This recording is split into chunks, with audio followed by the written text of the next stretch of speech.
என்னோடய ஃப்ரெண்டு ஒருத்தர் கேட்டார், 1 லட்ச ரூபா வரையும் சம்பாதிக்கிறேன், ஆனாலும் பைசா தங்கலை. மெயின் ரீசனாக அவருங்க பட்ஜெட் போடல. You will understand the loop holes, எங்கே என்னென்ன மிஸ்டேக் அப்படிங்கிறத பட்ஜெட் போட்டால் மட்டும்தான் தெரியும். சார், இப்போ நான் ஒரு பட்ஜெட் போடுறேன்னா நான் ஃபஸ்ட்டு எதை ப்ரியாரிட்டைஸ் பண்ணணும் அந்த பட்ஜெட்டில்? உண்ண உணவு, இருக்க இடம், உடுக்க உடை அப்படிம்பாங்க. இந்த 3 வந்து பார்த்தீங்கன்னா these are all the basic needs. நான் சேவ் பண்ணணும்னு நீங்கள் சொல்கிறீங்க, பட் நான் இவ்வளோ நாள் இந்த மாதிரி செலவு பண்ணி பழகிட்டேன், நான் நினச்சதை நான் செலவும் பண்ணணும், ஒரு பட்ஜெட்டும் போடணும் அப்படின்னா இதுவும் வழி இருக்கா? அதாவது கோழுக்கு ஆசை மீசுக்கு ஆசை அப்படிம்பாங்க. வணக்கம் சார். வணக்கம் கேஷவ். சார், இப்போது முன்னாடிலாம் பார்த்தீங்கன்னா, இப்போ என்னோடய அம்மா அப்பாலாம் பார்த்தீங்கன்னா மந்த்லி பார்த்தீங்கன்னா பட்ஜெட்டுன்னு ஒன்று போடுவாங்க. இப்போ எங்கள் ஜென்ரேஷன் வந்ததுக்கப்புறம் பார்த்தீங்கன்னா அந்த பட்ஜெட்டுன்ற பழக்கமே கிடையாது. சம்பளம் 1ஆம் வருதா 30ஆம் வரைக்கும் செலவழிப்போம், அவ்வளோதான். என்ன தேவையோ அவ்வளோ பார்த்து செலவழிப்போம், அவ்வளோதான். மற்றபடி பட்ஜெட் இதுக்கு இவ்வளோதான் அப்படின்னு நாங்கள் போட்டதே இல்லை. ஸோ மந்த்லி ஒரு பட்ஜெட் ஃப்ரேம் பண்ணுறோம் அப்படின்னா என்னென்ன விஷயங்கள்லாம் நாங்கள் அதில் பார்க்கணும், என்னென்ன விஷயம்லாம் அதை பண்ணணும்? இப்போ பட்ஜெட் அப்படின்னு ஒன்று போட்டோம் அப்படின்னதுன்னா நம்ம வந்து we are committing something. அதாவது ஒரு ஃபேமிலியில் வந்து ஒருத்தர் வந்து 30,000 ரூபா சம்பாதிக்கிறதா வச்சுங்க. 30,000 ரூபா சம்பாதிக்கிறாரு. அவருக்கு வந்து 2 பசங்க இருக்காங்க, அவர் ஒய்ஃபு 2 பசங்க. ஸோ இந்த 30,000 ரூபாயை வச்சு தான் அவர் வந்து அந்த 1 மந்த்தை வந்து ரன் பண்ணணும். இப்போ இந்த 30,000 ரூபாயில் ஃபஸ்ட்டு வந்து எடுத்து வைக்கிறது வந்து வாடகை. வாடகை வந்து நாங்கள் என்ன சொல்லுவோம்னா, 30,000 ரூபா ஒருத்தர் சம்பாதிக்கிறதா இருந்ததுன்னா அவர் வந்து 8,000லேருந்து 10,000 ரூபா வரையும் வாடகைக்குன்னு அவர் வந்து செலவு பண்ணலாம். ஸோ சப்போஸ் அவர் வந்து 8,000 ருபீஸ் தான், அதுக்கே அவருக்கு நல்ல வீடு கிடச்சிருக்கு அப்படின்னா அந்த 2,000 ரூபா அவருக்கு வந்து சர்ப்ளஸ், பாக்கி விஷயத்தில் அட்ஜஸ்ட் பண்ணிக்கலாம். இல்லை ஒருத்தர் வந்து 10,000 வரையும் போயிட்டாருன்னா 10,000 எடுத்து வச்சிருக்கு. இப்போ இந்த ரிமைனிங் 20,000ல் வந்து அந்த 4 பேரும் 3 வேளை சாப்பிடணும். ஓகேங்களா? அதை தவிர வந்து எங்கேயாவது வெளியில் ஒன்ஸ் இன் அ மந்த் ஏதாவது ஒரு அவுட்டிங் போகணுன்னா அதுக்கான செலவு. அவங்க 4 பேருக்கும் ஒரு டிரான்ஸ்போர்ட், சில பேருக்கு வந்து பஸ் இருக்கும், சில பேருக்கு வந்து ஏதாவது 2 வீலர் இருக்கும். ஸோ இதுக்கான செலவு என்ன? ஸோ இதெல்லாம் வந்து பார்த்திங்கன்னா தீஸ் ஆர் ஆல் அத்தியாவசிய தேவைகள், அதாவது ஃபிக்ஸட் எக்ஸ்பென்சஸ்ன்னு சொல்லுவாங்க. ஸோ அப்போ இந்த ஃபிக்ஸ்டு எக்ஸ்பென்சஸ் எல்லாம் ஒவ்வொன்றுத்தையும் நீங்கள் போடும்போது என்ன வருதுன்னா, இதுக்கு ஒரு 10,000 போயிடுச்சு, இந்த செலவெல்லாம் வந்து இதில் வந்து பால், காய்கறி, அப்புறம் மளிகை சாமான், இது எல்லாத்தையும் போட்டு பார்த்தீங்கன்னா அங்கே ஒரு 10, இது ஒரு 10-12 வந்துருச்சு, 22 ஆகிடுச்சு. ஸோ 8,000 ரூபா தான் மீதி இருக்குது. இந்த 8,000 ரூபாயிலேயே வந்து பார்த்திங்கன்னா ஸ்கூல் ஃபீஸ் வந்து இருக்கலாம், அதில் வந்து ஒரு 4,000 ரூபா போயிடுச்சு அப்படின்னா மீதி ஒரு 4,000 ருபீஸ் தான் அவங்கள்ட்ட வந்து இருக்குது. 4,000 ரூபாயும் அவங்களால ஃபுல்லாக சேமிக்க முடியாது. ஏன்னா இந்த மாதத்தில் 4,000 ரூபா இருக்குது, நெக்ஸ்ட் மந்தில் வந்து அந்த 4,000 கூட இல்லாமல் இருக்கும். அப்போ ஒரு சேமிப்புன்னு ஆரம்பிச்சிட்டோன்னா கஷ்டம். அப்போ இந்த 4,000 அவர்கிட்ட இருக்குது அப்படின்னதுன்னா அதில் பாதி ஒரு 2,000 ரூபாயை அவங்க வந்து பாக்கி எல்லாத்துக்கும் ஒரு அமௌண்ட் போட்டாங்களே, இதுக்கு 8,000, இதுக்கு 10,000, அதுக்குன்னு போட்ட மாதிரி இந்த 2,000த்தையும் வந்து சேமிப்பு அப்படின்னு சொல்லிட்டு அதுக்கும் பட்ஜெட் போடணும். அதாவது உங்களுடைய முதல் செலவு வந்து சேமிப்பாக இருக்க வேண்டும். அப்போ என்ன ஆகுனா, இது மாதிரி போடும்போது ஒரு 1,000-2,000 தான் இருக்குது. இப்போ எது வந்து வேரியபிள் அப்படின்னு பார்த்தீங்கன்னா, அந்த ரெண்ட்டு வந்து ஏதாவது கம்மியாக கிடைக்குமா அப்படின்னு பார்க்கலாம். பட் ஒன்ஸ் கிடச்சிச்சின்னா அடிக்கடி மாற்ற முடியாது. ஸோ வேரியபிள்னு பார்த்தீங்கன்னா சாப்பிடக்கூடிய சாப்பாடு, அதுவும் பார்த்தீங்கன்னா அதெல்லாம் குறைச்சிக்க முடியாது. ஆனால் ஒரு அவுட்டிங் போகிறோம் அப்படின்னா, சேம் எவ்ரி 15 டேஸ்க்கு போகிறோம் அல்லது எவ்ரி மந்த்து போகிறோன்னா அந்த மந்த்லி போகிறத வந்து நம்ம ஒன்ஸ் இன் 2 மந்த்ஸ் பண்ணிக்கலாமா?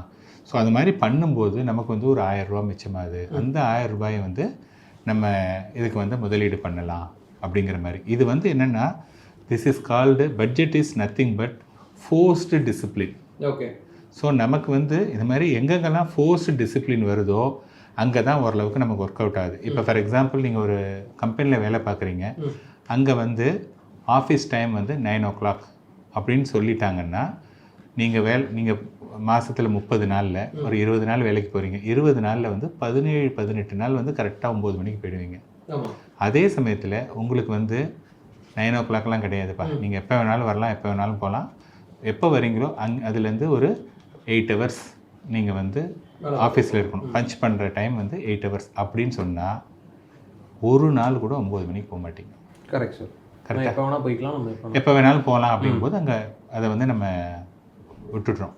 பட் அதே மாதிரி ஃபோர்ஸ் பண்ணும்போது யாரோ ஒருத்தர் ஃபோர்ஸ் பண்ணுறாங்க, இப்படி தான் நீ வரணும் அப்படிங்கும்போது என்னென்னா நம்ம ஆட்டோமேட்டிக்காக பண்ணுறோம். இந்த கமிட்மெண்ட் இதே சேம் திங் தான் வந்து அங்கே பட்ஜெட்டில் வருது. ஸோ சில பேர் என்ன சொல்லுவாங்க, சார் பட்ஜெட் போட்டாலும் லாஸ் வருது. பட்ஜெட் போட்டால் சின்ன லாஸ் வரும், அந்த லாஸை அட்ஜஸ்ட் பண்ணிக்கலாம். அந்த பட்ஜெட் போடலைன்னா என்ன ஆகும்னா நமக்கு வந்து என்ன வரவு என்ன செலவுன்னு தெரியாதனால நம்ம என்ன பண்ணுறோம், சரி யாராவது ஒரு லோன் தராங்க அல்ல இஎம்ஐயில் ஒரு பொருள் வாங்கலாம் அப்படின்னு சொல்லிட்டு நம்மளுடைய தேவை என்னங்கிறத நம்ம டிட்டர்மின் பண்ணாதனால இந்த மாதிரி சின்ன சின்ன ஆசைகளுக்கு நம்ம வந்து ஃபஸ்ட்டு அதில் மாட்டிக்கிட்டோம் அப்படின்னதுன்னா அது வந்து நம்மளை அப்படியே பெருசாக இழுத்துட்டு போய் பெரிய சிக்கலில் மாட்டிடுது. சார் இப்போ நீங்கள் சொல்கிறீங்க இந்த மாதிரி பட்ஜெட் போடாமல் இருக்கிறதுல என்னென்ன நெகட்டிவிட்டிஸ் இருக்குது. ஏன்னா வந்துட்டு இப்போ ஒருத்தர் வந்து 30,000 ரூபாய் சம்பாதிக்கிறான்னு வச்சுக்கோங்க. அவர்கிட்ட நிறைய பேர் இப்போ சொல்கிற ரீசன் என்ன பட்ஜெட் போடாமல் இருக்குதுன்னா, காசு வருதுப்பா எனக்கு மாதத்துக்கு கரெக்டாக செலவு பண்ணுறேன், அடுத்த மாதம் சம்பளம் வருது நான் பண்ணிட்டுருக்கேன், அதுவும் கரெக்டாக போயிட்டுருக்கு, இதில் நான் எதுக்கு நடுவில் பட்ஜெட் போடணும் அப்படின்ற மாதிரி நிறைய பேர் கேட்குறாங்க.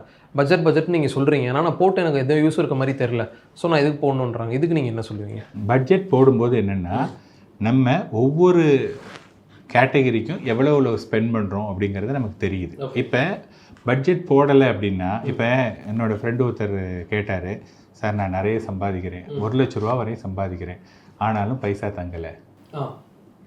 ஓகேங்களா? இப்போ 1 லட்ச ரூபா சம்பாதிச்சவங்க பைசா தங்கலை அப்படின்னா மெயின் ரீசனாக வருங்க பட்ஜெட் போடலை. பட்ஜெட் போட்டிருந்தாங்கன்னா அந்த எக்ஸ்பென்ஸ் வந்து ஒவ்வொன்றும் வரும். அப்போ வந்து 2 பேர் ஹஸ்பண்ட் அண்ட் ஒய்ஃப் 2 பேரும் பார்க்குறாங்க. அப்போ வேலிடேட் பண்ணும்போது ஓகேப்பா இந்த வாடகையை நம்ம ஒன்றும் எதுவும் சேஞ்ச் பண்ண முடியாது, 8,000 10,000 இது இருக்குது, இந்த செலவு இது வந்து மினிமம், இதெல்லாம் இருக்குது. அதை தவிர டிஸ்க்ரிஷ்னரி எக்ஸ்பென்சஸ் அப்படிம்பாங்க. ஸோ அது வந்து ஒவ்வொருத்தருடைய தேவைகளை பொறுத்து மாறும்.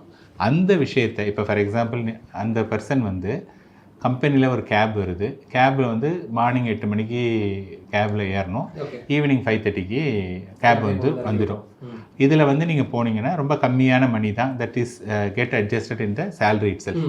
ஆனால் 8 மணிக்கு நான் 8 மணிக்கு சீக்கிரம் போகிறதுக்கு நான் கொஞ்சம் மெதுவாக போகலாமே, 9:30 10 o'clock என்கிட்ட கார் இருக்குது, காரை வாங்கிட்டு நான் என்ன பண்ணுறது, நான் வந்து காரை ஓட்டிகிட்டு போகிறேன் அப்படின்னா நீங்கள் ஃபர்ஸ்ட் ஆஃப் ஆல் 10 மணிக்கு மேலே போகிறீங்க, அதுக்கப்புறம் சரியான சமயத்துக்கும் நீங்கள் திரும்ப முடியாது, இன்னும் கொஞ்சம் லேட்டாக வேறு வரும். நீங்கள் ஒரு ஆளுக்காக காரை அவ்வளோ தூரம் ஓட்டிகிட்டு போகும்போது அதுக்கான செலவு தான். ஸோ இவரை பொறுத்தவரை என்னென்னா, நான் கார் வச்சுருக்கேன், என்ன ஒரு காரில் போகிறது கூட ஒரு அது கூட தப்பா, இது என்ன ஒரு ஆடம்பர செலவா அப்படிங்கிறது அவருடைய ஜஸ்டிஃபிகேஷன். பட் என்னென்னா உங்களுக்கு ஒரு ஆப்பர்ச்சுனிட்டி இருக்கும்போது இந்த காரை எடுக்கலைனாலே அவர் வந்து ஒரு 10,000 rupees ஆர் 7,000 rupees ஈஸியாக அதை சேவ் பண்ணியிருக்கலாம். ஸோ இந்த மாதிரி தான் வந்து ஒவ்வொரு விஷயத்துலையும் அவங்க மிஸ் பண்ணுறாங்க. ஸோ நான் என்ன சொல்கிறேன், பட்ஜெட் போடுங்க, 1 மாதமோ 2 மாதமோ போட்டு பாருங்கள். அதில் வந்து 3 மாதம் நீங்கள் போடுங்க, 3 மாதம் பட்ஜெட் போட்டு எதுவுமே உங்களுக்கு இம்ப்ரூவ்மெண்ட்டே இல்லை அப்படின்னா நீங்கள் பட்ஜெட் போடாமே நீங்கள் செலவு பண்ணுங்கள். என்னை பொறுத்த வரையும் நீங்கள் அது பண்ணிங்கன்னா டெஃபினட்டாக you will understand the loop holes, எங்கே என்னென்ன மிஸ்டேக் அப்படிங்கிறத பட்ஜெட் போட்டால் மட்டும்தான் தெரியும்.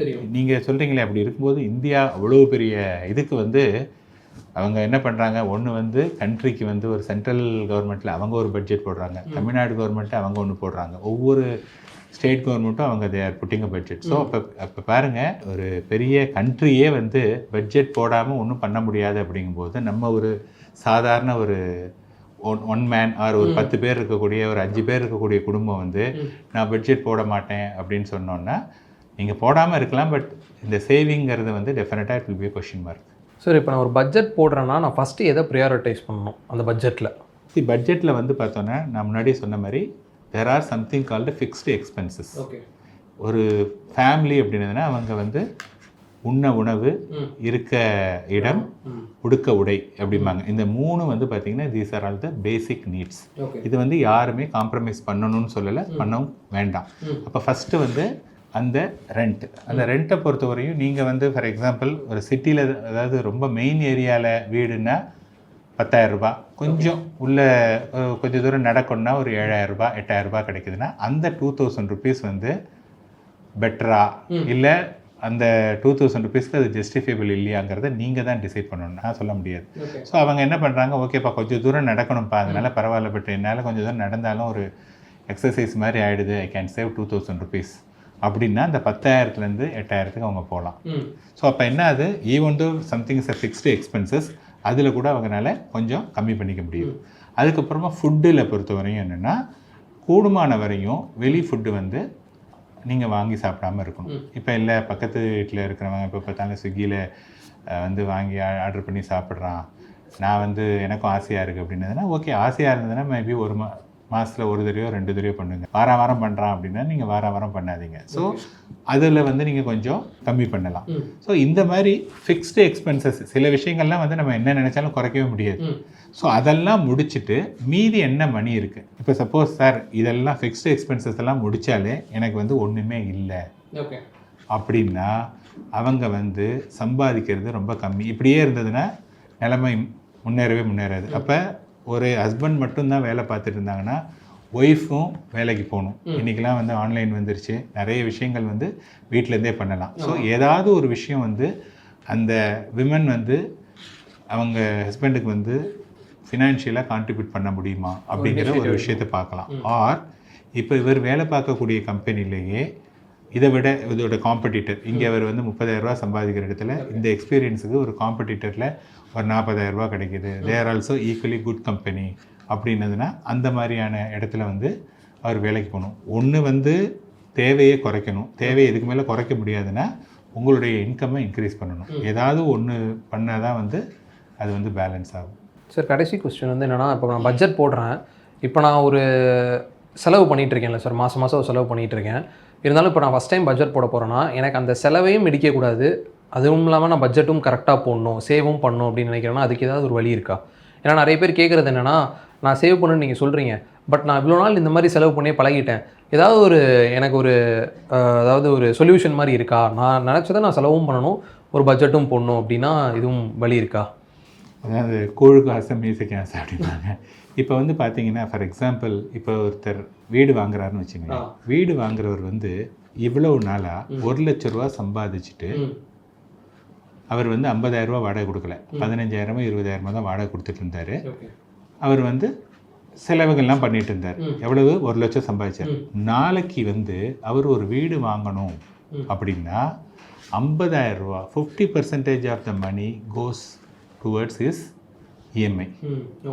அப்போ யோசிச்சு பாருங்கள், 1,00,000 ரூபா சம்பாதிச்சுட்டு தாம் தூம்னு செலவு பண்ணாலும் நாளைக்கு மட்டும் கிடையாது, இன்னும் 20 வருஷத்துக்கு 50,000 ஓட்டணும் அப்படிங்கிறது எப்படி அவங்களால முடியுது? ஏன்னா அந்த வீடுங்கிறது வந்து அவங்களுக்கு ஒரு எமோஷன், அது வந்து அவங்க விரும்பக்கூடிய ஒரு பொருள். ஸோ எனக்கு ஒரு விஷயம் விருப்பம் அப்படின்னா நான் வந்து சாக்ரிஃபைஸ் பண்ணிப்பேன். விஷயம் வந்து எனக்கு வந்து அது அவ்வளோ விருப்பம் இல்லைன்னா நான் எதுக்கு சாக்ரிஃபைஸ் பண்ணிப்பேன்? இதுதான் ஜென்ரலாக இருக்கக்கூடியது. Coming back to your question, அவங்க வந்து என்னுடைய இதையும் பார்த்துக்கணும் இதுவும் பண்ண முடியாது அப்படின்னா என்னுடைய ஆசை வந்து நான் மாதம் ஏதோ ஒரு ஆசைக்காக நான் ஸ்பெண்ட் பண்ணுறேன் அப்படின்னதுன்னா அந்த ஆசையை ஒரு மாதத்துக்கு பதிலாக 2 மாதத்துக்கு ஒரு தடவை பண்ணிங்க. நான் வந்து அந்த ஆசையே வேண்டாம் அப்படின்னு நான் சொல்லலை. ஸோ பிகாஸ் ஏதாவது ஒன்று வேணும் அப்படின்னதுன்னா எங்கேயாவது ஒரு இடத்துல வந்து நீங்கள் காம்ப்ரமைஸ் பண்ணணும். ஒன்று இன்க்ரீஸ் பண்ணணும், சேலரியை இன்க்ரீஸ் பண்ண முடியாது, இதுக்குள்ளே தான் என்னென்னா எங்கேயாவது ஒரு இடத்துல வந்து அட்ஜஸ்ட் பண்ணால் தான் அந்த சர்ப்ளஸை க்ரியேட் பண்ணும். ஸோ என்னுடைய அல்லது நான் வந்து ஃப்ரெண்ட்ஸோட எவ்ரி மந்த் நான் வந்து வெளில போவேன் அப்படின்னதுன்னா ஒன்ஸ் இன் 2 months போங்க, அல்லது ஒன்ஸ் இன் 3 months போங்க. So that you will generate some surplus. அந்த மணியை நீங்கள் வந்து ஒரு முதலீடாக நீங்கள் இது பண்ணுங்கள். இது எல்லாமே என்னென்னா ஃபஸ்ட்டு 1 or 2 months ஆர் கொஞ்ச நாள் வந்து கஷ்டமாக இருக்கும். அதாவது இதுவே சொல்லுவாங்க, ஒரு பழக்கம் அப்படின்னாலே 21 days if you follow something then that will become your habit. அப்படிங்கும்போது அவங்க ஒரு 2-3 மாதம் வந்து அது கஷ்டமாக இருக்கும். இப்போ சேம் ஹவுசிங் லோன்லேயே என்ன பண்ணுவாங்கன்னா ஃபஸ்ட்டு என்னடா அது ரொம்ப கஷ்டமாக இருக்குது அப்படிம்பாங்க. அதுக்கப்புறம் என்ன ஆகும்னா ஒரு 1 year ஆனவுடனே ஓகேப்பா நம்ம சம்பளமே ஒரு 50,000 தான், அதுக்குள்ளே நம்ம எப்படி அட்ஜஸ்ட் பண்ணிக்கிறது அப்படின்னு சொல்லிட்டு they will get adjusted. So இது எல்லாமே நம்ம மனசு வச்சா கண்டிப்பாக முடியும். ஓகே, ரொம்ப நன்றி சார். நன்றி.